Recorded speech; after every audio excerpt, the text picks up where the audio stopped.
सो hi everyone, कैसा सभी, क्या हालचाल। तो आज के वीडियो के अंदर फाइनली बात करें हम लोग ड्राइंग सेक्शन के बारे में कि यार ड्राइंग के अंदर पूरा डिटेल में बात करते हैं। हमारे पास कल एग्जाम है, एक या 2 दिन 1.5 दिन लगभग बाकी है। ड्राइंग के अंदर क्या किया जाए, क्या स्ट्रेटेजी होनी चाहिए, किस तरह के क्वेश्चन आते हैं ड्राइंग में, टाइम मैनेजमेंट कैसे करना है ड्राइंग के अंदर, भैया एवरेज मार्क्स कितने हमको मिलते हैं। काफी ज्यादा आपके क्वेश्चन है और काफी टाइम से बहुत सारे स्टूडेंट्स का वेट भी कर रहे थे। अपने जो माँ कुंभ की सीरीज चल रही थी उसके अंदर काफी ज्यादा क्वेश्चन थे कि ड्राइंग के ऊपर एक डेडिकेटेडली वीडियो बना कर ये बता दिया जाए कि क्या क्या इंपॉर्टेंट चीजें हैं, क्या क्या चीजों का हमको ध्यान रखना है। तो आज वीडियो के अंदर प्रॉपर डिटेल में डिस्कस करते हैं कि ड्राइंग में क्या क्या हमको करना होगा और ड्राइंग के क्वेश्चन किस तरह से आने वाले हैं, क्या डिकोडिंग वाले क्वेश्चन आएंगे या नहीं आएंगे, कौन कौन से क्वेश्चन आएंगे, किस क्वेश्चन के सबसे मैक्सिमम चांसेस आने के, सब कुछ डिस्कस करते हैं। तो आने वाले यार 10 से 15 मिनट, 15 से 20 मिनट आपके लिए बहुत ही ज्यादा इंपॉर्टेंट होने वाले ड्राइंग पॉइंट ऑफ व्यू से। आपकी ड्राइंग ज्यादा अच्छी नहीं है, आपकी ड्राइंग बहुत अच्छी है, अगर आप ये समझते हो कि मेरी ड्राइंग तो कुछ भी नहीं है, मेरी ड्राइंग तो बहुत अच्छी है, मेरी ड्राइंग एवरेज है, तो आपको कितने मार्क्स मिलने वाले हैं वो भी सब कुछ आज की वीडियो में जो डिटेल में डिस्कस करने वाले हैं। और कुछ कुछ चीजें हैं, कुछ कुछ ऐसे पॉइंट्स जो आपको ध्यान रखने एग्जाम के अंदर। ऑलराइट,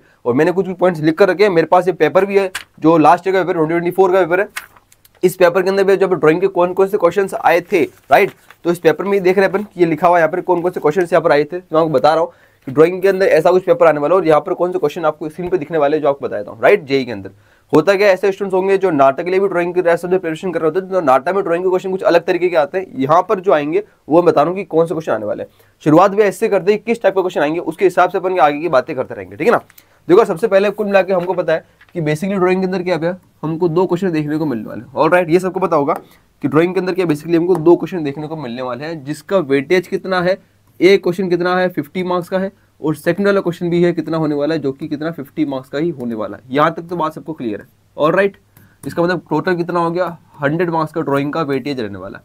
मैं total number of type of question की बात कर लेता हूँ मैं। तो यहाँ बात कर लेते हैं किसकी, टाइप्स की बात कर लेते हैं कि टाइप्स ऑफ क्वेश्चन कैसे रहने वाले हैं। बेसिकली यार पहले जो लेट से मान लेते हैं क्वेश्चन नंबर आपके पास जो आने वाला है वो होगा, जैसे मैथमेटिक्स के अंदर भी क्वेश्चन नंबर 1 से लेकर 25, 1 से लेकर 25 आपके मैथ्स के क्वेश्चन होंगे। 26 से लेकर 75 मान लेते हैं आपके एप्टीट्यूड क्वेश्चन होंगे। राइट, मान लेते कुछ भी मान लेते हैं। तो क्वेश्चन नंबर लेट से 75 के 76, 77 मान लो, ये होगा, या फिर 1 2 मान लो। तो क्वेश्चन नंबर 1 जो होगा ड्राइंग का, राइट, वो आपके पास होगा कौन सा, वो होगा आपके पास प्रपोर्शन वाला क्वेश्चन। कौन सा होगा, वो होगा प्रपोर्शन वाला क्वेश्चन। और क्वेश्चन नंबर 2 जो होगा वो आपके पास होगा और चॉइसेस।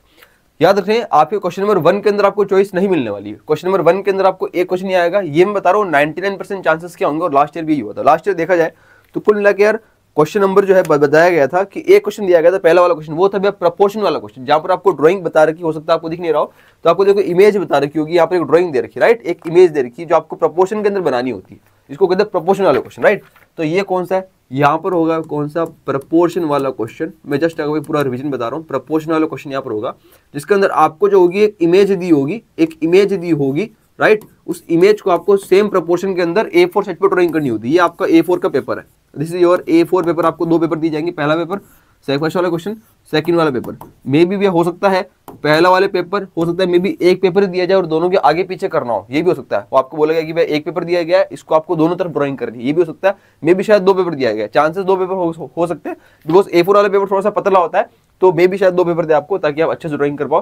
खैर, जो भी आगे बढ़ते हैं, ये लेट्स से मान लेते हैं पहला वाला पेपर जो है, जो आपके इस वाले क्वेश्चन को आपको इस वाले पेपर में अटेम्प्ट करना होगा, और सेकंड वाले क्वेश्चन के अंदर आपको 2 और में चांसेस मिलते हैं, मतलब 2 क्वेश्चन मिलते हैं। अब वो क्वेश्चन कौन कौन से तरह के, वो देखो आप। सेकंड वाले क्वेश्चन के अंदर बात करूंगा तो इसमें पहला जो क्वेश्चन होगा आपके पास वो होगा, और सेकंड वाला हमको क्या है, और में मिल जाता है, ठीक है जी। अब यार जो पहला है ना सेकंड वाले क्वेश्चन, वो पहला वाला क्वेश्चन इसमें होता है अधिकतर चांसेस वो है कंपोजिशन का क्वेश्चन।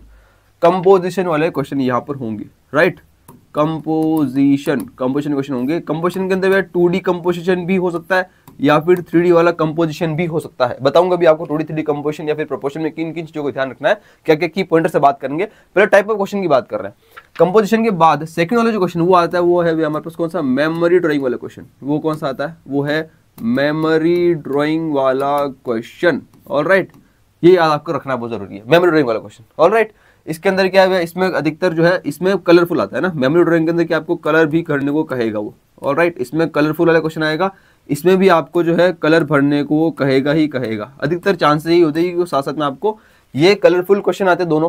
कोई सा भी अटेम्प्ट करोगे आप, ये अटेम्प्ट करोगे तो आपको एक क्वेश्चन कलरफुल देगा, इसका मतलब दोनों में कलर भरना होगा, तब आप एक क्वेश्चन अटेम्प्ट करना है आपको।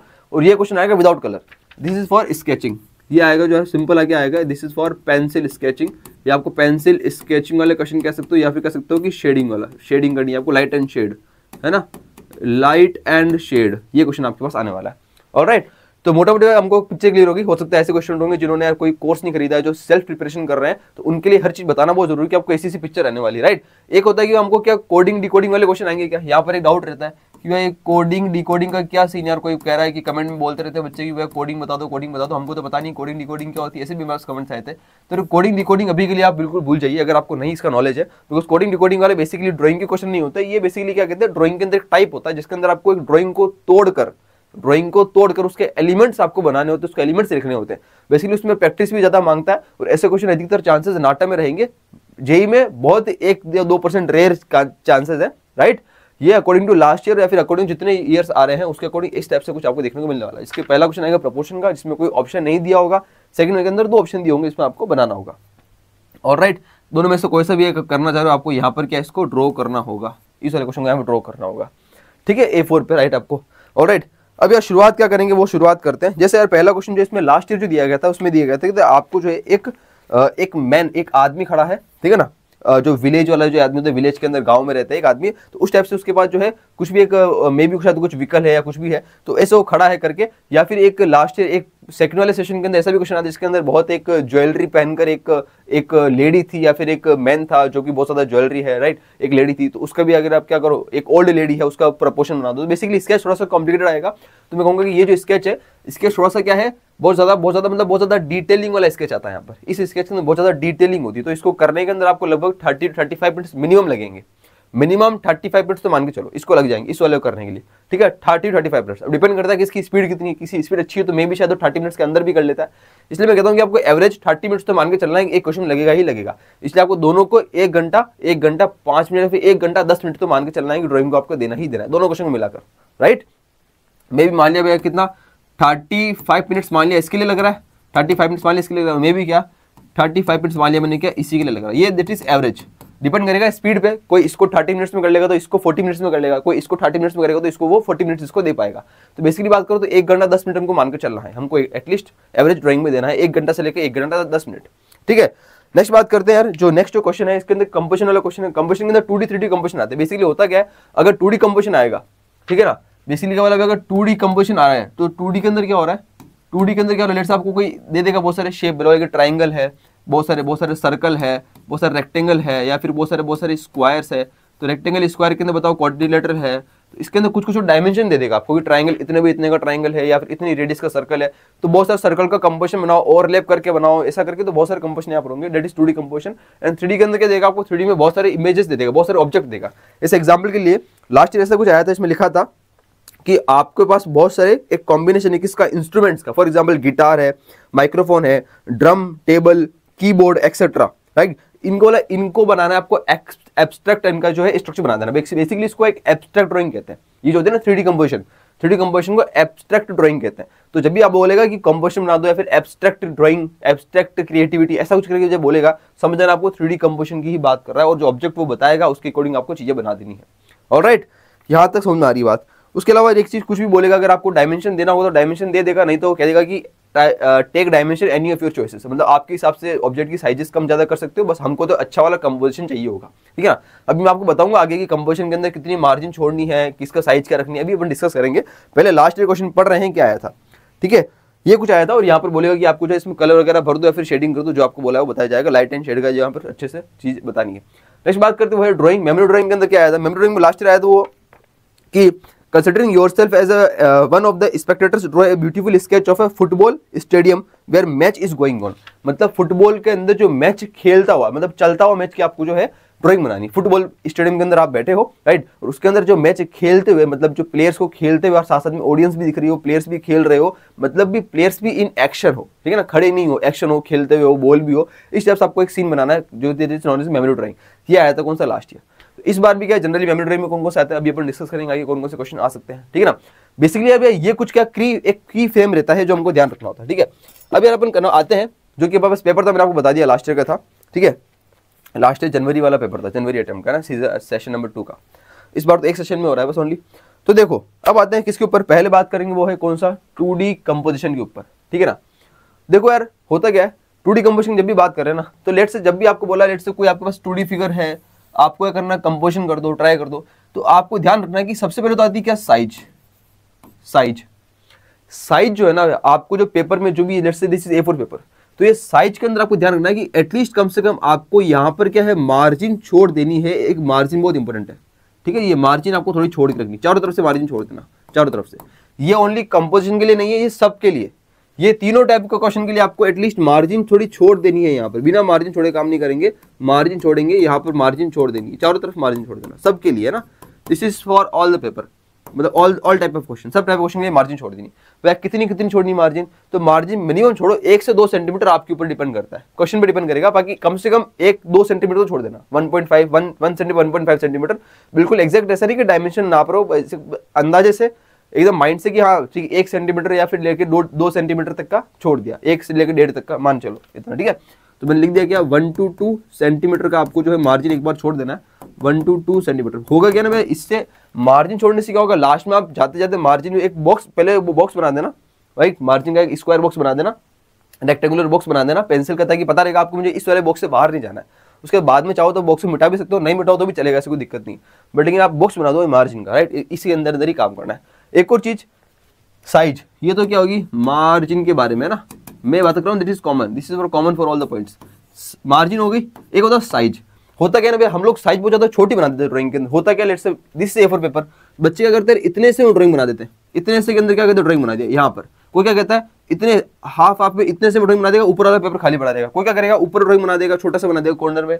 जब भी आप छोटी ड्राइंग बनाते हो ना तो आपको मार्क्स मिलते नहीं, बिकॉज आपको इन्विजिलेटर जो एग्जामिनर जो कॉपी चेक कर रहा है वो आपकी ड्राइंग को देखेगा ही नहीं। वो जैसे देखेगा साइज छोटी है तो बस वो अपने हिसाब से 10-12 नंबर देकर रवाना कर देगा, मतलब आगे कर देगा।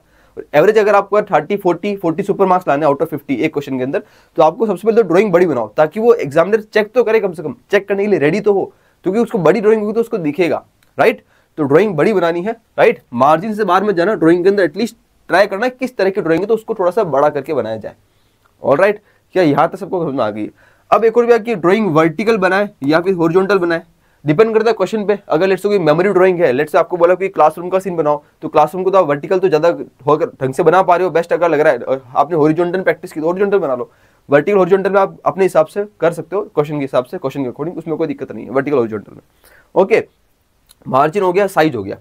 अब एक कुछ चीज क्या आती है जान रखा, वो है कि कलर कॉम्बिनेशन ना। जब भी मैं 2D कंपोजिशन की बात करेंगे, ठीक है, स्पेशली बात कर रहा हूँ कंपोजिशन में कलर, मैं बात करूँ किसकी, कलर की। तो कलर है ना कि colour should be balanced, colour should be in the balanced form. ये कलर में बैलेंस होना बहुत जरूरी है।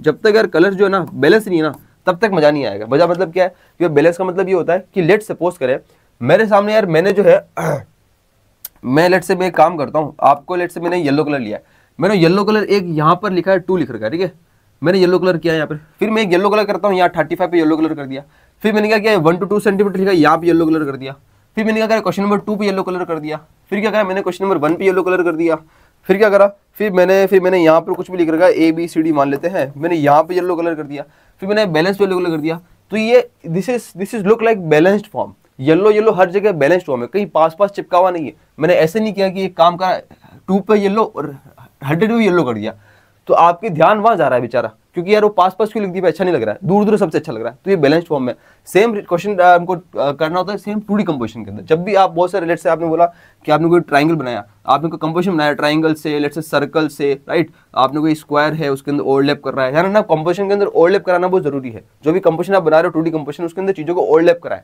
ठीक है ना, कुछ पार्ट उसमें जाएगा कुछ उसमें जाएगा, राइट। इन सब चीजों को ओवरलैप कराना बहुत ही ज्यादा क्या है जरूरी होता है, याद रखिए।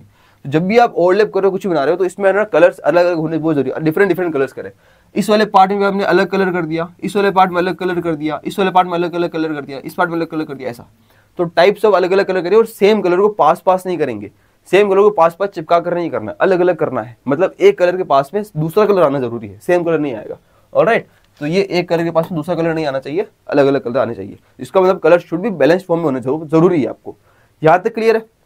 आगे बढ़ते देखो आप, इसका मतलब इसको बोलेंगे कलर बैलेंस, कलर स्कीम। अच्छा, ट्राई करेंगे कि यहाँ पर कलर स्कीम भी फॉलो करें, है ना। नेक्स्ट पॉइंट हो कलर स्कीम, कि इसके अंदर कलर स्कीम को फॉलो करें। कलर स्कीम कौन सी लग रही है, जैसे आपने पढ़ा था ना कलर थ्योरी के अंदर, हमारे पास जो भी कलर जो स्कीम है, जैसे मान लो कोई कॉम्प्लीमेंट्री कलर से, या फिर बात करते हैं प्राइमरी कलर, सेकेंडरी कलर्स है। तो ये कलर्स जो प्राइमरी कलर सेकेंडरी कलर्स, हमारे अपने लाइव सेशन के अंदर बात भी की थी, राय बहादुर अंकल थे हमारे, है ना, गोपू भैया। तो राय बहादुर अंकल और गोपू भैया का परफेक्टली यूज करें यहाँ पर, कि कहाँ पर हम कलर स्कीम के अंदर 3 कलर का कैसे यूज कर रहे हैं बैलेंस्ड फॉर्म के अंदर, है ना, वो बहुत इंपॉर्टेंट है। तो उनका बैलेंस्ड फॉर्म में यूज करें ड्रॉइंग के अंदर, alright. Next move on to the, हमारे पास जो है वो है नेक्स्ट हमारे पास आते हैं प्रपोर्शन के ऊपर आते हैं। देखो प्रपोर्शन में कैसे क्या करते हैं, देखो आप प्रपोर्शन के अंदर किन चीजों को ध्यान रखना है, बिकॉज प्रपोर्शन के अंदर कलर तो है नहीं, तो कलर का ऐसा कोई हमारे पास है नहीं। अब नेक्स्ट प्रपोर्शन के अंदर कर रहे होते हैं हम लोग पेंसिल स्केच शेडिंग कर रहे होते हैं या फिर लाइट एंड शेड से खेल रहे होते हैं, ये काम कर रहे होते हैं। तो देखो लेट सपोज करें अगर आपने प्रपोर्शन के अंदर आपको क्या बेसिकली एक इमेज दी होगी, इसका ही क्या करना है, आपको प्रपोर्शन बनाना है, इसी को सेम इमेज बनानी है। ध्यान रखना है this image should be detailed, ये इमेज जो है इसमें डिटेलिंग होना बहुत जरूरी है, तब आपको पूरे नंबर यहाँ पर मिल जाते हैं, ठीक है ना। इसलिए इसको थोड़ा सा मे भी टाइम लग सकता है, पर लेकिन थोड़ा सा इसको फास्ट करें, डिटेलिंग पे फोकस करें, पर लेकिन इस क्वेश्चन को धीरे धीरे ना करें, थोड़ा सा फास्ट करें, ठीक है ना। इसमें कलर नहीं आएगा तो ऑन डायरेक्ट आपको बनाना होगा जो भी आपको इमेज दी हो, राइट। अब देखते हैं कि किस टाइप की इमेज आती है, कोई ज्यादा कॉम्प्लिकेटेड आती है, ज्यादा हार्ड आती है, देखते हैं किस टाइप की आएगी, पर इसको आपको बनाना है। एक और चीज कि इसको जब आप बनाओगे इसमें, तो लेट्स से ये इमेज, ये मान लेते हैं ये सर्कल है, यहाँ पर एक कुछ भी इमेज मान लेते हैं, सर्कल ऐसा करके ट्राइंगल ऐसा कुछ इमेज है, तो ये इमेज को बड़ी बनाना, ठीक है ना। सर्कल बनाया आपने इतना, ऐसा कुछ लिखा, ट्राइंगल ऐसा कुछ, ऐसा पेपर के अंदर इतनी बड़ी बनाओ इमेज को ताकि वो पेपर में लगे, छोटी सी नहीं बनेगी। वापस साइज के ऊपर सेम बात, साइज छोटी नहीं बनानी, बड़ी बनानी, पेपर पर पूरी तरह से आ जाए। इमेज पे डिपेंड करता है इमेज किस टाइप की, इमेज अगर हॉरिजॉन्टल है तो आप इसको लैंडस्केप करके बना सकते हो, वर्टिकल है तो इस टाइप से करके बना सकते हो, डिपेंड करता है इमेज पर। इमेज की साइज शुड बी लार्ज, ठीक है ना, लगना चाहिए, पूरी तरह से आ जानी चाहिए। ऑलराइट, ढंग से इमेज बनाएंगे, बहुत ही तरीके से बनाएंगे, क्लियर है। और बेसिकली ये जो इसके चाहता है, ये इसके ज्यादातर फ्री हैंड ही होता है, हमको सबके सब इंस्ट्रूमेंट ले जाने को छोड़ना नहीं है। कौन कौन सी चीजें ले जानी है उसका लिंक पर आपको वीडियो के डिस्क्रिप्शन में डाल रखा है। यहाँ पर कुछ छोड़ना नहीं है, चीजें ढंग से बनानी है, बहुत ही सोच समझ के, बहुत ही तरीके से बनानी है, ऑलराइट। और इंस्ट्रूमेंट का यूज कर सकते हो अगर आप क्वेश्चन में जरूरत पड़ रही है तो, अगर क्वेश्चन में लिखा है फ्री हैंड तो फ्री हैंड ही बनाना है, और अलग क्वेश्चन में अगर कुछ नहीं लगा तो आपको इंस्ट्रूमेंट जरूरत पड़ सकती है। जैसे यहाँ पर कंपोजिशन के अंदर में भी शायद कुछ बोलेगा आपको, ऐसे कुछ फिगर देगा जहाँ पर आपको स्केल की या किसकी जरूरत पड़ी है तो आप यूज कर सकते हो, पर अगर बोला उसने फ्री हैंड बनाओ तो फ्री हैंड हमको बनाना है, ठीक है ना। बेसिकली होता क्या ना, एक की पॉइंट होता है इसमें, वो होता है कि आपको नीड, रिक्वायरमेंट बहुत जरूरी है। की पॉइंट ये होता है कि रिक्वायरमेंट या फिर कह सकता हूँ नीड, मतलब आपको इसमें ना रिक्वायरमेंट या फिर नीड फुलफिल करना बहुत जरूरी है, नीड फुलफिल करना बहुत जरूरी है आप ड्राइंग के, मतलब जो आपको उसने बोला गया है, ठीक है। क्वेश्चन के अंदर जो जो चीज बोली है, लेट्स से जो उसने कंपोजिशन के अंदर जो जो आपको एलिमेंट रखने के लिए बोला है, तो उन एलिमेंट को आपको रखना है, बहुत जरूरी है। आपको उसने बोला है, जैसे लास्ट बोला था कि आपको एक इंस्ट्रूमेंट का कंपोजिशन बनाओ जिसके अंदर माइक्रोफोन हो, जिसके अंदर हमारे पास जो है क्या क्या चीजें हो, कीबोर्ड हो, माउस हो, वो सब चीज जरूरी है, तो वो सब आपको रखना पड़ेगा, ठीक है। तो मैं कह रहा हूँ ये प्रोपोर्शन वाला क्वेश्चन आपको क्लियर हो गया, राइट। एक और चीज यार, प्रोपोर्शन के अंदर क्या है, ह्यूमन प्रोपोर्शन भी आता है, आपको ह्यूमन वाले क्वेश्चन भी आएंगे तो ह्यूमन प्रोपोर्शन भी, उसके ह्यूमन का कोई नाक कान जो भी चीजें है ना, ह्यूमन प्रोपोर्शन, यार है कि human should be in proportion. अगर कोई ह्यूमन है तो उसको कैसे आप, आईज है, आईज, नोज, ईयर, ये सब आपस में प्रोपोर्शन होना बहुत जरूरी है, ये सब भी प्रोपोर्शन होना जरूरी है। उसके हाथ है, राइट, शोल्डर्स, ठीक है, नेक जो है, गर्दन, तो ये सब के सब प्रोपोर्शनेट होना बहुत जरूरी है, राइट। तभी आपको ओवरऑल जो पिक्चर बहुत बढ़िया क्वालिटी में निकल कर आएगी और अच्छी निकल कर आएगी, ठीक है, ऑलराइट। अब यार एक में अपने 2D कंपोजिशन की बात करी कलर्स के अंदर, एक 3D में पता है क्या आता है, एक 3D कंपोजिशन के अंदर कलर और विदाउट कलर में दोनों में आता है, वो आता है 3D कंपोजिशन में लाइट एंड शेडो। मतलब एक आपका लाइट आ रही है, जैसे मैंने बोला कि यहाँ पर क्या है, एक लेट से मैंने बोला कि एक यहाँ पर क्या है, दिस इज अ कोण, एक कोण पड़ा है, ठीक है, लेट से मैंने कोण पड़ा है, यहाँ पर भैया पड़ा है, दिस इज एक सिलेंडर, यहाँ के पड़ा एक सिलेंडर पड़ा है ना, कोण सिलेंडर, ऐसा बहुत सारे क्या है आपके पास, कुछ आपके पास बहुत सारे कॉम्बिनेशन पड़े हैं, कोण सिलेंडर के ऊपर कोण पड़ा है, ऐसे बहुत सारी कुछ चीज रख रखी है। फिर यहाँ से क्या एक लाइट का इफेक्ट आ रहा है, दिस इज लाइट, यहाँ से लाइट आ रही है, ऐसे बहुत सारे आएंगे जहाँ पर आपको लाइट टॉर्च मारा गया और आपको कंपोजिशन का शेडिंग करनी है, उसकी मतलब शेडो बनानी है। तो शेडो कैसे आएगी, shadow should be large, shadow किस तरह से आएगी, क्या चीजें रहेगी, किस तरह, ये बहुत चीजें डिपेंड करती है। यहाँ पर हर चीज डिपेंड करेगी कि आप शेडो की इमेज कैसे बना रहे हो, मतलब शेडो का जो है शेप कैसे ले रहे हो। क्या कोण के अकॉर्डिंग बात करो तो कोण के अंदर कैसे यहाँ पर जो एक कॉर्नर बनेगा, किस टाइप से शेडो आएगी, ऐसा कॉर्नर, यहाँ पर एक वर्टेक्स बनेगा, राइट। यहाँ पर कैसे बात करें, कैसे रेक्टेंगल बनेगा, यहाँ पर कैसे क्या एक सर्कल टाइप कुछ बनेगा, इलिप्टिकल शेप बनेगा, ये ध्यान रखना। शायद जो लाइट आ रही है तो shadow should be dark, shadow कैसे डार्क होगी, राइट। और ये जो एलिमेंट होंगे, ऑब्जेक्ट होंगे, इनके पीछे की तरफ जो है शेडो, यहाँ पर डार्क होगा, यहाँ पर लाइट शेड होगी, यहाँ डार्क शेड होगी, और सबसे डार्क क्या होगी, इनकी शेडो सबसे डार्क होगी, ठीक है ना। ये शेडिंग है, शेडिंग इस तरफ क्या होगी, पीछे की तरफ थोड़ी डार्क होगी, आगे की तरफ थोड़ी लाइट होती है, पर लेकिन जो शेडो इनकी परछाई है ना, शेडो छाया, ये सबसे डार्क होगी। This should be very dark, मतलब बिल्कुल ब्लैक करनी है आपको, ठीक है ना, मान के चलो बिल्कुल डार्क ग्रे ये शेडो, राइट, ये बहुत जरूरी है। और अगर कोई ऊपर भी पड़ा है, सिलेंडर के ऊपर कुछ पड़ा है, तो कोण की भी हमारे पास क्या शेडो आ रही है। तो जो भी एलिमेंट आप रख रहे हो, हर एक की आपको ऑब्जेक्ट की शेडो रखना जरूरी है, और should be in perfect proportionate, should be in perfect size, और डार्क होनी जरूरी है शेडो, ऑलराइट। अगर आप 3D कंपोजिशन बना रहे हो और अगर आप इसमें चाहो तो कलर की बोला है तो इसमें कलर भी कर सकते हो, अगर कलर की बोला तो आपको इसमें कलर करना है, नहीं तो आपको सिंपल पेंसिल शेडिंग से बनाना है। ऑलराइट, ये क्लियर हो गया, ये क्लियर हुआ, ये क्लियर हुआ। अब आते हैं मेमोरी ड्राइंग के ऊपर।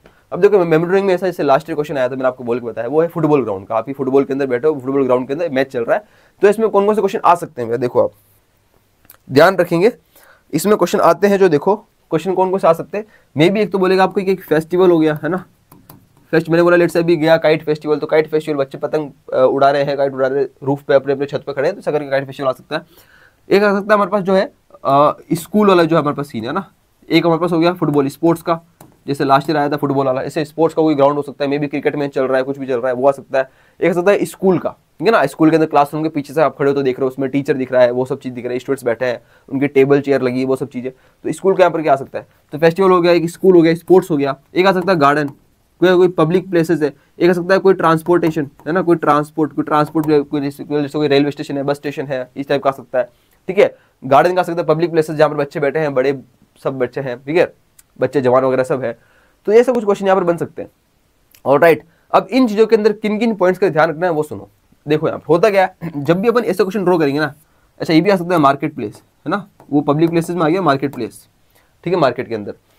इनके अंदर ना भैया सबसे पहली चीज होता है पर्सपेक्टिव। आपने पर्सपेक्टिव पढ़ा, 1 पॉइंट पर्सपेक्टिव, 2 पॉइंट पर्सपेक्टिव, ये पर्सपेक्टिव बहुत जरूरी है, और स्पेशली मेमोरी ड्राइंग के अंदर 1 पॉइंट पर्सपेक्टिव और 2 पॉइंट तो बहुत काम आता है, और सबसे 1 पॉइंट 2 पॉइंट के अंदर 1 पॉइंट बहुत ज्यादा काम आता है। लेट्स अगर मैं लेता हूँ स्कूल का सीन ले लिया मैंने, स्कूल आपको बोला क्लासरूम है, मैंने बोला क्लासरूम का सीन है, तो क्लासरूम में आप जस्ट पीछे खड़े हो तो सामने से देख रहे हो तो क्या 1 पॉइंट पर्सपेक्टिव सब कुछ आपको दिखता है, चाहे स्टूडेंट्स बैठे हो, अब जितने भी टेबल्स है, जो भी ऑब्जेक्ट्स है, वो सब चीज, राइट। तो कैसे आपको पर्सपेक्टिव को ध्यान रखना है कि जहां से भी आप खड़े हो, जहां से भी देख रहे हो, जहां से भी ड्राइंग बना रहे हो, तो वहां से चीजों क्या एक पॉइंट पे जाकर मर्ज हो, मतलब पर्सपेक्टिव के अंदर बने ड्राइंग सारी। ऑलराइट, क्लियर है जी। तो लेट से मैंने बोला कि आप यहाँ पर क्या खड़े हो, आपने क्या ऐसा कुछ बनाया, तो क्या शुड बी इन पर्सपेक्टिव, मतलब लगना चाहिए कि आप पीछे खड़े हो और बाकी क्या आगे सबकी सब चीजें दिख रही है। ऑलराइट, तो पर्सपेक्टिव के अंदर क्या है, चीजें बहुत ही रहनी बहुत ही जरूरी है। ऑलराइट, सबकी सब चीजें पर्सपेक्टिव होनी बहुत जरूरी है, राइट। मैं इसको ढंग से यहाँ पे क्लियर ड्राइंग नहीं बना पा रहा हूँ, पेन से समझ गए होंगे आप, है ना। तो पॉइंट क्या है, पॉइंट कहाँ लिखे, जगह नहीं बची, यहाँ लिख देते हैं, वो है पर्सपेक्टिव, ये बहुत ध्यान रखना जरूरी है। नेक्स्ट इसमें भी आता सेम आता है ह्यूमन प्रपोर्शन।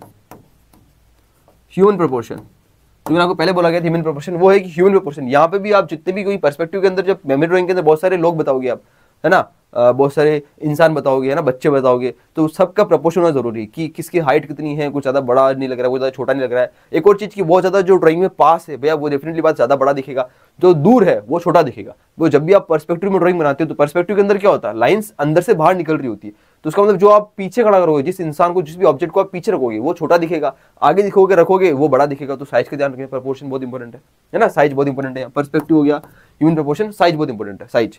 एक और आता है ऑब्जेक्ट। स्टूडेंट होता क्या है ना, ऑब्जेक्ट फुलफिल नहीं करते, मतलब ऑब्जेक्ट का मतलब है कि चीजों में ऑब्जेक्ट नहीं डालते, मतलब कि जैसे मेमोरी ड्राइंग के अंदर मैंने बोला स्कूल का ही सीन लेते हैं अपन, तो मैं क्लासरूम के पीछे खड़ा हूं, तो क्लासरूम के अंदर आपने टीचर बना दिया, टीचर सामने खड़ा है पढ़ा रहा है, ठीक है ना, आपने ब्लैक बोर्ड बना दिया, ठीक है, और बच्चे बैठा दिए और टेबल्स लगा दी। बट एटलीस्ट यार ये तो सोचो कि आप सामने एक साइड में डोर होगा जहां पर टीचर एंट्री मारता है, वो होगा, बच्चों के साइड में विंडोज होगी, ठीक है ना, ऊपर एक क्लॉक होगी सामने की तरफ, ऊपर दीवार पे यहाँ पर कहीं भी एक क्लॉक, एक घड़ी होगी, ठीक है ना, उसके अलावा कुछ वेंटिलेशन होंगे, विंडो के ऊपर वेंटिलेशन होगा, ठीक है। और क्या चीज हो सकती है, एक ब्लैक बोर्ड होगा, ब्लैक बोर्ड के ऊपर कुछ लिखा होगा, ब्लैक बोर्ड के आसपास एक टीचर की भी एक टेबल पड़ी होगी, उसके ऊपर में भी शायद कुछ डस्टर पड़ा होगा, बच्चों की टेबल के ऊपर उनके पास में बैग पड़े होंगे, शायद वो आपको दिखा सकते हो, उनके लंच बॉक्सेस कहीं विंडोज वगैरह कहीं ना कहीं पड़े हो, जैसे आपकी स्कूल में, मतलब बेसिकली योर स्कूल। क्या करना है आपको, खुद का क्लासरूम पता रखो यार, आप 12वीं के बच्चे, आपको पता है आपका क्लासरूम कैसा था, आपका क्लासरूम इज बेस्ट, अपने खुद ही क्लासरूम की इमेज बना के आ जाना, ठीक है ना, क्योंकि आपको उसके बारे में सब पता है कि यार ये चीजें यहाँ थी, ये चीज यहाँ थी, ये चीज यहाँ थी। तो बेस्ट इज आपकी खुद की इमेज बना के आ जाओ, खुद की ड्राइंग की, मतलब जो आपने एक्सपीरियंस किया अपने क्लासरूम के अंदर, आपके क्लासरूम में कहाँ पे टीचर खड़े होकर पढ़ाता है, कैसे करता है, बेस्ट है। एक और चीज, ऊपर सीलिंग में फैन, सीलिंग को डिजाइन करना मत भूलना, सीलिंग बहुत इंपॉर्टेंट है। सीलिंग के अंदर फैन लगाई आपने, साइड वाली वॉल पे ट्यूबलाइट लगाई, बहुत इंपॉर्टेंट है। लाइट भी तो होगी, बच्चे पंखे है तो उसमें पंखा भी तो होगा, हवा भी तो चाहिए प्रॉपर, ठीक है। तो ये सब एसेंशियल चीज है जो आपको रखनी है। तो आपके क्लासरूम में क्या है वो इंपॉर्टेंट है, तो वो बना के उस हिसाब से आपको आना है। सेम इस तरह से अगर आप कोई गार्डन में बैठे तो गार्डन के अंदर भी बेंचेस हो गया, ठीक है ना, आसपास गार्डन के अंदर जो भी चीजें हैं, लेट से कोई दूर से लेट से आपको फुटपाथ है उस टाइप से अगर नजर आ रही तो वो आपने बना दिया, ठीक है, मतलब डिटेलिंग पे फोकस करो। कोई फाउंटेन है तो फाउंटेन आपने बना दिया दूर से, कोई फाउंटेन दिख रहा है, ठीक है ना, ठीक है। बच्चों खेलते हुए बना रहे, खेलते के साथ उनके बैट क्रिकेट खेल रहे हैं, फिर कोई फुटबॉल खेल रहा है तो उसमें बॉल क्या है, बैट, हर एक डिटेलिंग पे फोकस करो, हर एक ऑब्जेक्ट पे फोकस करो, कौन कौन से ऑब्जेक्ट जो आने जरूरी ही है, तो उसके बिना काम नहीं होगा, ऐसा है। तो होगा क्या, साइज भी आप बड़ी रखें, ठीक है ना। इसके सेम इसमें भी सब तीनों के अंदर कॉमन है, साइज बड़ी रखे, प्रपोर्शन का ध्यान रखिए, ऑब्जेक्ट का ध्यान रखिए, ऑब्जेक्ट आना जरूरी है, प्रपोर्शन पे हो, आगे कौन खड़ा है, बड़ा हो, पीछे खड़ा है तो छोटा दिख रहा है, ठीक है ना। शेडिंग का ध्यान रखें, आगे वालों को थोड़ा सा लाइट, थोड़ा सा डार्क शेडिंग करेंगे थोड़ा सा एज कम्पेयर टू पीछे वालों को, ठीक है जी। ये क्लियर है। सो मुझे लगता है कि यहाँ तक सब कुछ क्लियर हो गया। बाकी मैं देख लेता हूँ मैं कौन कौन से पॉइंट छूट तो नहीं गए जो मैंने लिखे थे, बाकी लगभग ये चीज़ें बताई गई है आपको। फिगर मैंने आपको बोल दिया है कि बैलेंस रखना है फिगर को, ठीक है ना। जो भी स्टूडेंट्स, जो भी आप लोग लगा रहे हो, जो भी इंसान आप खड़े करने वाले हो, उन सब का आपको जो ह्यूमन का बैलेंस रखना है, कलर का बैलेंस रखना है। स्पोर्ट्स के बारे में मैंने आपको बता ही दिया है। और एक और चीज़ मैंने बता दिया था आपको, लेट्स से स्पोर्ट्स का अगर बना रहे हो स्पोर्ट्स का, तो स्पोर्ट्स के अंदर लेट्स से कोई प्लेयर है, लेट्स से मैंने बोला आप बना रहे हो क्रिकेट का, तो क्रिकेट के अंदर जो प्लेयर्स खेल रहे हैं तो प्लेयर्स को एक्शन में होना जरूरी है, action should be in action. ऐसा नहीं कि बस सबके सब खड़े कर दिया आपने सीधे हाथ करके, चलो क्रिकेट खेल रहे हैं, बस वो बॉल फेंकने वाला बॉल फेंक रहा है, बैट मारने वाला बैट घुमा रहा है, बाकी सब खड़े हैं, ऐसा नहीं। कुछ को क्रिकेट में कैसे फील्डर जो होते हैं, फील्डर्स वो कैसे खड़े होते हैं, ऐसे करके खड़े होंगे, राइट। कैसे उनका हाथ एक किसी का एक यहाँ, एक किसी का हाथ का, ऐसा करके कुछ एक्शन में बनाना है आपको, राइट। लेट्स आप लोग बास्केटबॉल का मैच बनाया तो बास्केटबॉल के अंदर आपको रिंग वगैरह कुछ एक्शन बनाना है, एक्शन में होते उसको बनाना है, राइट। बॉल है बैटे, तो हर एक प्लेयर एक्शन में होना चाहिए, कुछ भागते होना चाहिए, कुछ कैसा होना चाहिए, should be in action, should be in proportion, ये बहुत जरूरी है, ठीक है ना। तो स्पोर्ट्स में क्या हो गया, शुड बी इन एक्शन, है ना, एक्शन होना चाहिए किसका, प्लेयर्स का एक्शन होना बहुत जरूरी है। ऑलराइट, एक और चीज कलर्स में आना छोटी चीज रह गई थी। अब जब 2D में बताया था आपने, तो कलर अगर आप ऐसे भर रहे हो, लेट्स से हॉरिजॉन्टल कलर भर रहे हो, ऐसे नहीं हॉरिजॉन्टल भर दिया, वर्टिकल कलर भी भरने लगे, कहीं हॉरिजॉन्टल कहीं वर्टिकल, तो देखने में अच्छा नहीं लगता है ना। इसलिए कह रहा हूँ कि कलर्स बहुत तरीके से भरना, कलर्स एक डायरेक्शन में, direction is same, direction of the colour filling should be same, same direction में होकर कलर आपको भरना है, ताकि वो सेम पूरा एकदम ढंग से सेम लिखे। और जिस डायरेक्शन में आप एक फिगर में कलर भर रहे हो, उसी डायरेक्शन में आपको बाकी कलर्स में भी ट्राई करना, ताकि आपको अलग अलग नहीं दिखे, कुल मिला के सेम कंपोजिशन लगे, ठीक है। कलर बैलेंस होना चाहिए, अलग अलग होना चाहिए और सेम होना चाहिए, क्लियर है जी। सेम का मतलब है कि सेम डायरेक्शन में होना चाहिए, सेम कलर नहीं होना चाहिए, कलर आपको अलग अलग यूज करना है और कलर स्कीम के हिसाब से यूज करना है। कौन सी कलर, प्राइमरी स्कीम, जैसे प्राइमरी स्कीम क्या बोला, Rai Bahadur uncle, red yellow blue, तो रेड येलो ब्लू ही आपको यूज करना है, बाकी कोई कलर यूज नहीं करेंगे। तो कलर स्कीम के अंदर हिसाब से यूज करना है, किसमें, कंपोजिशन के अंदर। सेम सेकेंडरी कलर्स के अंदर भी, सेकेंडरी कलर कौन सा भी, गोपू भैया, गोपू भैया मतलब क्या, ग्रीन ऑरेंज पर्पल, तो ग्रीन ऑरेंज पर्पल ही आपको बनाना है अगर 2D कंपोजिशन की बात की जाए, उसके अलावा दूसरा नहीं। लेट्स से कोई 3D कंपोजिशन है, उसके अंदर वो कुछ और दूसरे कलर यूज करना चाह रहे हो तो आप कर सकते हो। बाकी 2D के अंदर आपको कलर स्कीम के हिसाब से अगर स्पेशली बोला गया तो ध्यान रखना है, और कलर स्कीम के बारे में नहीं भी बोला गया, इतना बोला बस कलर भर दो, तो आप भी कलर स्कीम के हिसाब से कलर भरना तो अच्छा लगेगा। और साथ साथ में आप ब्रैकेट में लिख भी सकते हो नीचे कि हमने कलर स्कीम यूज की गई है। मोस्ट इंपोर्टेंट ध्यान रखो कि जब भी आप पेपर आएगा ना, इस पेपर में जब आप ड्राइंग करने के बाद आपने कंपोजिशन किया, मेमोरी ड्राइंग बनाई, तो आपने इसमें मेमोरी ड्राइंग या फिर कंपोजिशन में किन किन चीजों का यूज किया। लेट्स से आपने पर्सपेक्टिव का यूज किया, 1 पॉइंट पर्सपेक्टिव का यूज किया, आपने कलर स्कीम का यूज किया, तो यहाँ पे लिखना, लास्ट में लिखना पेंसिल से, ये जो मार्जिन है ना, मार्जिन में लिख सकते हो, क्या लिखोगे, मार्जिन में लगाना स्टार मार्क, फिर लिखना की पॉइंट्स, या फिर लिखना कि मैंने जो अपनी जो आई यूज्ड, क्या लिखोगे, concept I used, concepts which I used in this drawing, concept which I used in my drawing. 1 point perspective. Number 2 is colour scheme कौन सी हम लगाई, तो मैंने क्या, मैंने सेकेंडरी कलर स्कीम यूज की गई है, राइट। मैंने प्रपोर्शन यूज किया गया है, मैंने ह्यूमन के साथ, ऐसा करके 4-5 पॉइंट आप लिखोगे ना, तो जो चेक करने वाला आपको वो खुश हो जाएगा, वो सोचेगा कि यार बच्चे ने एटलीस्ट लिखा है कि इसने ये जो यूज किया है, मतलब इसको सब पता है, राइट। तो उससे भी कुछ छूटेगा नहीं और आपको भी इसका ऐसा आइडिया रहेगा, ऑलराइट। तो ये सब चीजें भैया बहुत ज्यादा मैटर हो जाती है ड्राइंग के ऊपर, राइट। तो उम्मीद कर रहा हूँ आपको ये सब क्लियर है। अब आते हुए किसके ऊपर, लास्ट मोमेंट, वो है मार्क्स के ऊपर। बाकी ये जो चीजें थी मेरे को आपको बतानी थी, मुझे लगता है सब कुछ चीजें हो ही चुकी है। This is all about theoretical part, मतलब थ्योरेटिकल मतलब जो चीज़ आपको बतानी थी। अब आते हैं सीधे किसके ऊपर, ड्राइंग के मार्क्स के ऊपर की। मार्क्स कितने मिलने वाले हैं, मे भी शायद ये वीडियो थोड़ी सी बड़ी चल जाएगी, आधे घंटे से ऊपर, तो प्लीज़ यार वीडियो बहुत इंपॉर्टेंट है, जरूर इसको पूरी देखना, ठीक है ना। हाँ देखो जी, अब बात करते हैं मार्क्स के ऊपर। तो मार्क्स का ऐसा है, एवरेज या नॉर्मली बात करो, नॉर्मली जनरली यार आप जो है, अगर एक आपकी एवरेज ड्राइंग है, मोर देन एवरेज है, तो मान तो दोनों के अंदर 35 मार्क्स मान लो, तो कितना हुआ, खुद में 72 मार्क्स, ऐसा करके आप एवरेज चले जाओगे, ऐसा कोई दिक्कत नहीं है इसमें, ठीक है। पर लेकिन दोनों क्वेश्चन अटेम्प्ट करना जरूरी है, याद रखना, ऑलराइट। एक और चीज, मार्क्स में आप इतना ही लगभग एक एवरेज रहेगा, अगर अच्छा एफर्ट मारे तो मे बी शायद 80, 85, 90 तक चले जाओ, राइट। क्वेश्चन छूटना नहीं चाहिए। एक और चीज बहुत इंपॉर्टेंट चीज, अगर आप यहाँ तक पहुंचे तो बहुत इंपॉर्टेंट चीज है कि ड्राइंग के अंदर कंप्यूटर स्क्रीन सीबीटी के ऊपर आपके पास ऑप्शन लगे आते हैं ड्राइंग क्वेश्चन के अंदर कि अटेम्प्ट किया या नहीं किया, तो उसको मार्क जरूर करना कि अटेम्प्ट, मार्क अटेम्प्टेड, ठीक है। तो उसको मार्क जरूर करना। कोई क्वेश्चन मार्क नहीं करते स्टूडेंट, क्या करते हैं, क्वेश्चन करते हैं, उसके बाद नीचे वहां पर उसको कंप्यूटर के अंदर मार्क करना पड़ता है कि आपने क्वेश्चन को अटेम्प्ट कर लिया। तो प्लीज मार्क की क्वेश्चन अटेम्प्ट हो गया है, भूलना मत, मार्क नहीं करोगे तो वो इवेल्युएट नहीं होगा, ऑलराइट। फिर बाद में बच्चा के कहते हैं, देखो हर साल ऐसा होता है, इस बार भी ऐसा होगा कि बच्चा के कहते हैं कि हम लोगों ने तो वो मार्क करना भूल गए कंप्यूटर के अंदर, तो क्या हमारे क्वेश्चन इवेल्यूएट नहीं हुआ क्या? बेसिकली क्वेश्चन इवेल्यूएट हो जाते हैं, राइट, जनरली केस देके हो जाते हैं, पर लेकिन एज अ सेफ साइड में रहने के लिए mark for review journal, mark for attempt करना ना भूले, है ना, मार्क करना ना भूले, उसको मार्क करना है, आपको मार्क करना है क्या चीज कि हमने अटेम्प्ट कर लिया है, अटेम्प्टेड एग्जाम क्वेश्चन को करने के बाद प्लीज मार्क कर दें, ठीक है। और दोनों पेपर को स्टेपल करने के बाद इन्विजिलेटर को दे, मतलब स्टेपल वो आप उनसे मांग लीजिएगा, स्टेपलर दे दीजिए स्टेपल करने के बाद, ताकि कोई पेपर रह ना जाए, दोनों पेपर साथ में रहे। पेपर के ऊपर रोल नंबर वगैरह जो भी हो, एप्लीकेशन नंबर, रोल नंबर, आपका नाम वगैरह लिख देना, लिखना बहुत जरूरी है, ठीक है। आपको जो भी नंबर वगैरह आएगा इन्विजिलेटर आपको बता देगा कैसे क्या लिखना है, तो उनसे पूछ के लिख लीजिएगा, ठीक है। जो आप मार्जिन छोड़ोगे ना, मार्जिन, ये मार्जिन का यूज करना, मतलब जो आप नाम नंबर जो भी आप लिखना है तो मार्जिन में लिख सकते हो, आपको दिक्कत नहीं, ठीक है ना। बाकी की पॉइंट लिखना ना भूले, अपने कॉन्सेप्ट मार्जिन के अंदर कॉन्सेप्ट लिखे अपने, जो आपने यूज किया ड्राइंग के अंदर वो लिखे मार्जिन के अंदर, ठीक है। ये सब कुछ रहेगा। बाकी ये मार्क्स हो गया भाई, इतने मार्क्स भी ले आए तो भी आप क्या 96 में भी 97 में भी 90 परसेंटाइल कुछ लेकर आ जाओगे, ठीक है ना, डिपेंड करेगा कैसी ड्राइंग है। बाकी बहुत ही अच्छा आप कर सकते हो, इसकी कोई दिक्कत वाली बात नहीं है। ऑलराइट, सो मैंने आपको क्वेश्चंस बता दिए हैं, टाइप्स ऑफ क्वेश्चंस बता दिए हैं, ये सब कुछ क्लियर कर दिया है। उम्मीद कर रहा हूँ आपको टोटल जो चीज़ें क्लियर हो गई होगी। बाकी this is all about today's session, today's class, ठीक है। और बाकी और भी कुछ क्वेश्चन वगैरह हो तो प्लीज नीचे कमेंट सेक्शन में लिख डालिएगा, पूरी कोशिश रहेगी आपकी जल्दी जल्दी रिप्लाई दिया जाए। बाकी मुझे लगता है इसके बाद ऐसा कुछ ज़्यादा डाउट्स होंगे नहीं। और एक और चीज़ रहेगी वो था माइक्रोन्स, है ना भैया, आउटलाइन के लिए क्या रहेगा, एक और चीज़ रहेगी वो तो भैया आउटलाइन करने के लिए क्या लिया जाए और कलर्स कौन को यूज करना है। ये मैं ऑलरेडी बता चुका था, अभी कलर कौन को यूज करने हैं, आपको पेंसिल कलर ही यूज करने और क्रेयॉन्स कलर यूज करने, pencil colour and crayons colour, ठीक है। मैं लिख दे रहा हूँ यहाँ पर, और भी क्या लिखोगे भी, वो है पेंसिल कलर या फिर क्रेयॉन्स कलर। और यार आपको पेंसिल यूज करो तो बेस्ट है, मतलब क्रेयॉन्स भी ना यूज करें, पेंसिल कलर पहले यूज करें। स्केच कलर, वाटर कलर नहीं चाहिए, टाइम लग जाएगा, पेपर खराब हो जाते हैं, इसलिए नहीं ले जाने पेंसिल स्केच वगैरह, कुछ नहीं ले जाना है। एक और चीज ये यूज करने आपको, ये सब साथ में ले जाने। एक और क्वेश्चन आता है कि भैया हमको आउटलाइन के लिए क्या करना है, आउटलाइन के लिए क्या कुछ ले आ सकते हैं क्या, तो एटलीस्ट आउटलाइन के लिए आप माइक्रोन का यूज कर सकते हो, ऐसी कोई दिक्कत नहीं है। पर देखो मैं कहता हूं कि आपको ना माइक्रोन का देखो होगा कि आपको शीट खराब ना कर दे। मुझे डर वो लगता है कि बच्चों क्या होता है नहीं कुछ हाथ पर, क्योंकि आप जब ड्राइंग करते हो तो आपका हाथ भी लगता है वहां पर, तो ना हाथ के ऊपर एक रफ पेपर एटलीस्ट रखकर, अपने हाथ और ड्राइंग शीट के बीच में रफ पेपर रखकर उसके बाद आपको ड्राइंग करनी है, ताकि ड्राइंग का पेपर खराब नहीं हो, ठीक है। एक और चीज की मार्जिन के लिए जो आपको माइक्रोन का पेन ट्राई करें कि यूज ना ही करें, स्केच पेन माइक्रो पेन तो अच्छा है, उससे होगा क्या बताता हूँ आपको मैं। स्टूडेंट यूज भी कर रहे थे, कोई दिक्कत नहीं, अगर आपको पेन सही चल रहा है, इंक वगैरह नहीं इधर उधर फेंक रहा है तो ठीक है। होता है मार्जिन अधिकतर माइक्रोन किसी का पेन से खराब होता है, इंक इधर उधर उतर तो पेपर खराब हो जाता है, तो डर रहता है, ठीक है ना। तो आपको करना क्या है, डार्क पेंसिल से आउटलाइन कर लेनी है, सबसे बेस्ट है।